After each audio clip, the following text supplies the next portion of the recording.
दोस्तों, श्राद्ध और पितृपक्ष में हमें कौन सी वस्तु बनानी चाहिए और क्या खाना चाहिए? आज हम आपके सारे प्रश्न का उत्तर देंगे। आप वीडियो को ध्यान से सुने। भारतीय सनातनी शास्त्रों में ऐसी मान्यता है।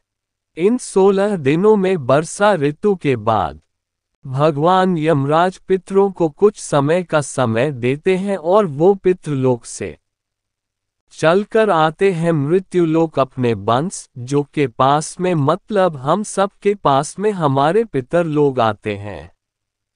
नाना प्रकार के रूप बनाकर आते हैं। पक्षी का रूप बनाकर वो आते हैं। इसलिए हमारे यहाँ इन दिनों में कौए को भी कुछ खिलाया जाता है, गाय को कुछ खिलाया जाता है, चींटियों को भी खिलाया जाता है, आदि आदि। कई ऐसी बातें हैं, तो हम आपको प्रमुख बातें बताते हैं कि आप लोगों को क्या क्या सावधानी रखनी है, और ये चीजें बहुत विशेष है। आप अगर चाहते हैं कि हमारे देवताओं का, पितरों का हमारे ऊपर आशीर्वाद बना रहे हैं, इसके लिए जरूरी है कि हमारा व्यवहार भी वैसा ही बना रहे। हमारा व्यवहार कैसा होना चाहिए? तो हमारा व्यवहार ही होना चाहिए। 16 दिनों में मर्यादित जीवन को जीना। मर्यादित जीवन मतलब घर में ज्यादा क्रोध ना हो, मांसाहार ना हो, ड्रिंक ना हो, हम लोग जो नशा वशा करते हैं ऐसा कुछ भी वो ना हो। इन सब चीजों से बचना चाहिए हमको। हमारे घर में प्याज लहसुन तक नहीं आना चाहिए इन दिनों में, क्योंकि हर दिन वो आशा रखते हैं कि ये हमें कुछ ना कुछ देंगे। ये भावना उनकी रहती है। मतलब हम एक स्वीकार करेंगे या हमारे लिए कुछ करेंगे, तो कम से कम वो आप जब हमारे यहाँ आए तो वो उनको हमारा घर देखकर उनको बुरा नहीं लगना चाहिए। तो इन चीजों का थोड़ा ध्यान रखेंगे। आप सभी लोग कहते हैं कि पितृपक्ष में किसी भी तरह का मांगलिक कार्यक्रम नहीं होता, जैसे शादी नहीं होती, सगाई नहीं होती है, कोई भी मांगलिक कार्य जो है वो होते ही नहीं है, गृह प्रवेश नहीं हो सकता है, और भी कई ऐसी चीजें हैं जो साथ ही मुंडन, सगाई, गृह प्रवेश जैसे मांगलिक कार्य नहीं होते, क्योंकि इन दिनों में हम ऐसा मानते हैं। सनातन ऐसा मानता है कि पितृ सुख का समय रहता है, इसलिए हम लोग ये सब नहीं करते हैं। और एक और बात आप लोग ध्यान से सुनने के, इन दिनों में हमको दाढ़ी सेवित याद कुछ नहीं बनानी, नाखून नहीं काटना है, शरीर पे तेल नहीं लगाना है।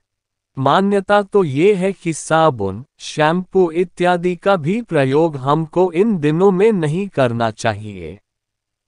पर स्पेशल इस दिन श्राद्ध हो हमारे घर में किसी का, उस दिन तो कदाचित कदापि नहीं ये सब प्रयोग नहीं करना चाहिए। लेकिन दाढ़ी बनाना, शेव करना, बाल काटना और नाखून कटवाना ये पूर्णतः वर्जित है। इस पे कभी भी हम लोगों को ये कार्य नहीं करना चाहिए। जीव को साल में 2 बार श्राद्ध अवश्य करना चाहिए। 2 बार श्राद्ध अवश्य करना चाहिए। एक तो उस तिथि को जो मुख्य रूप से पार्वण श्राद्ध करने के जैसे, एक तो उसी तिथि को हमको करना है जिस स्थिति में उनका देहांत हुआ है, शरीर छोड़ा है, शरीर शांत हुआ है, उसी में वार्षिक श्राद्ध को उसी तिथि में करना चाहिए जिसमें मृत्यु होती है। और उसी में जब पितृपक्ष में जब वो तिथि आती है तो उसे यह हमारे यहाँ पर कहते हैं, तो उसमें भी हमें इस रास्ते अवश्य करना चाहिए। मतलब साल में 2 बार इस श्राद्ध अवश्य करना चाहिए। आपको एक और विशेष बात मैं बता रहा हूं, इसको आप नोट करें। नोट क्या है? मैं सालिक नानों का प्रयोग ज्यादा करना चाहिए। इससे पितृ प्रसन्न होते हैं, उनसे तृप्ति भी उनको प्राप्त होती है। मैं वो क्या क्या प्रयोग करें में ध्यान से सुने।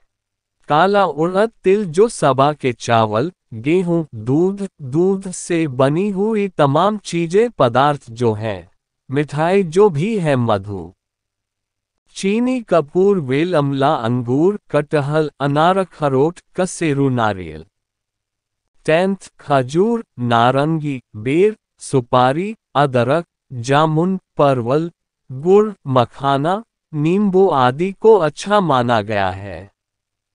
इनका प्रयोग आप पक्ष में अवश्य करें, भोजन में अवश्य करें। रसोई के पवित्र के मैं एक वीडियो नहीं बना रहा हूं क्योंकि जो बनाऊंगा तो बहुत लंबा हो जाएगा। मैं ऐसे वीडियो बहुत बनाऊंगा, लेकिन यह एक वीडियो में मैं शॉर्ट आपको बता रहा हूं। ये शुद्ध चीजें होगी जो मैंने आपको बताए। इसके बाद जिनका प्रयोग नहीं करना है, को दो चना, मसूर, कदली, सत्तू, काला जीरा, टैंटी, कचनार, कैथ, खीरा, लौकी, पेठा, सरसों, काला नमक हुआ कोई भी बासी, गला सड़ा, कच्चा, अपवित्र और अन्य श्राद्ध पक्ष में प्रयोग नहीं करना चाहिए। कल की बनी हुई चीज कभी भी गलती से भी श्राद्ध पक्ष में इस्तेमाल आप लोग ना करें। इन सब चीज़ों का आप लोग, यह वीडियो मैंने पहला वीडियो आपको इसलिए बनाया जिससे आपको डेट, टाइम और जो थोड़ी सावधानी है वो आपको पता चल जाए कि हमें ऐसे क्या क्या करना है। इसके अलावा जो अलग अलग और विशेष लाभदायक चीज़ें होंगी वो मैं आपको आने वाले वीडियो में बताऊंगा। आप उन्हें स्वीकार करें।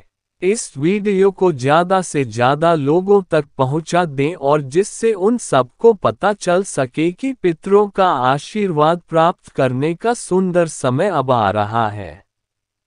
हमें उनको प्रसन्न करके भेजना है।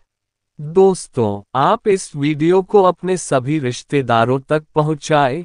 कैसे श्राद्ध में खाना बनाएं और क्या खाएं। राधे राधे दोस्तों, वीडियो अच्छी लगी तो लाइक जरूर करें।